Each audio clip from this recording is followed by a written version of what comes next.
Coal block ପାଇଁ ହେଉଥିବା ଗ୍ରାମ ସଭାକୁ ବିରୋଧ କଲେ ଗ୍ରାମବାସୀ। ଏନେଇ ବିଡିଓଙ୍କୁ 4 ଦଫା ଦାବିପତ୍ର ପ୍ରଦାନ କଲେ ସରପଞ୍ଚ। ସୁନ୍ଦରଗଡ଼ ଜିଲ୍ଲାସ୍ଥିତ ହେମଗିରି ବ୍ଲକ ଏବେ ଖଣି ଖାଦାନରେ ପରିପୂର୍ଣ୍ଣ ହେବା ସହିତ ଅନେକ ଛୋଟ ବଡ଼ କମ୍ପାନୀ ଗଢ଼ି ଉଠିଛି।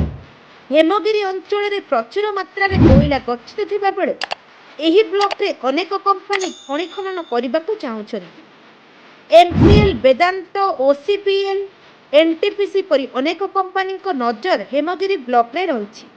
ତେବେ ବୁଧବାର ଦିନ ସୁନ୍ଦରଗଡ଼ ଜିଲ୍ଲା ହେମଗିରି ବ୍ଲକ ଝାରାପଲମ ପଞ୍ଚାୟତ ଅନ୍ତର୍ଗତ Mahanadi mines and mineral private limited ଆବଣ୍ଟିତ କରାଯାଇଥିବା ବିଜାହାନ କୋଲ ବ୍ଲକ ପାଇଁ ବିଜାହାନ ସ୍ଥିତ ଚୁନାଡିହି ଠାରେ ବିଜାହାନ ଓ ମୋଗ୍ରାଚର ଗ୍ରାମକୁ ନେଇ ଆଜି ଗ୍ରାମସଭା ଅନୁଷ୍ଠିତ ହୋଇଥିବା ବେଳେ ଏହି ଗ୍ରାମସଭାକୁ ଗ୍ରାମବାସୀମାନେ ସମ୍ପୂର୍ଣ୍ଣ ରୂପେ ବିରୋଧ କରିବା ସହିତ ଗ୍ରାମସଭାରେ ସ୍ଥାନ ଶେଷ ମୁହୂର୍ତ୍ତରେ ପରିବର୍ତ୍ତନ କରି ଗ୍ରାମଠାରୁ ଦୂରରେ ସଭା କରିବାକୁ ନେଇ ଅସନ୍ତୋଷ ପ୍ରକାଶ କରି ସଭାକୁ ବର୍ଜନ କରୁଥିଲେ।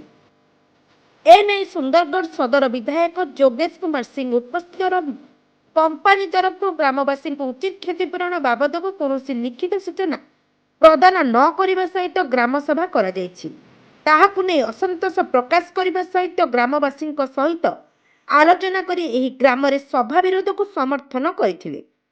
ଏନେଇ କମ୍ପାନୀ କର୍ତ୍ତୃପକ୍ଷ ବାରମ୍ବାର ଗ୍ରାମବାସୀମାନଙ୍କ ସହିତ ଆଲୋଚନା କରି ଗ୍ରାମସଭା କରିବା ପାଇଁ ଅନୁରୋଧ କରିଥିବା ବେଳେ ଗ୍ରାମବାସୀଙ୍କ ତରଫରୁ ଗ୍ରାମସଭାକୁ ସମ୍ପୂର୍ଣ୍ଣ ରୂପେ ବିରୋଧ କରିବା ସହିତ ଝାରପଲମ ସରପଞ୍ଚ ଚନ୍ଦ୍ରଭ ମାଝୀ 4 ଦଫାର ଦାବିପତ୍ର ବିଡିଓକୁ ପ୍ରଦାନ କରି ସଭା ସ୍ଥଗିତ କରିଥିଲେ।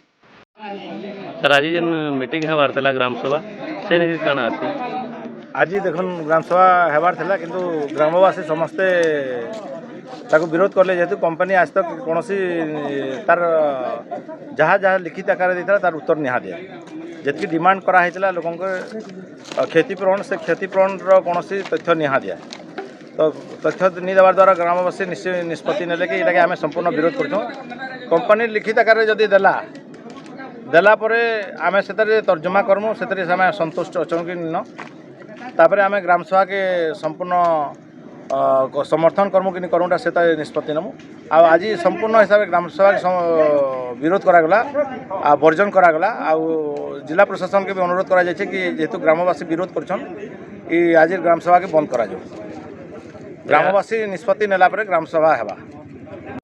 सुंदरगढ़ वरिष्ठ सांबादिक संजीव कुमार पाणी रिपोर्ट ओडिया भास्कर।